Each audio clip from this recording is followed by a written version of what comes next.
अस्सलाम वालेकुम।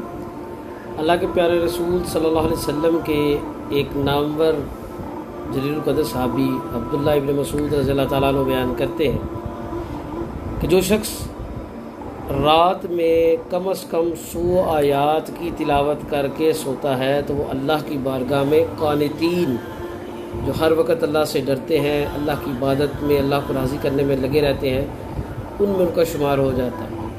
अल्लाह की बारगाह में वो क़ानितीन, वो फरमाबरदारों की फ़हरिस्त में शामिल हो जाता है। और एक और हदीस में फरमाया कि जो शख्स रात को कम से कम 100 आयात पढ़ कर सोता है उसको इतना ही सवाब है जैसे उसने पूरी रात का क़याम किया।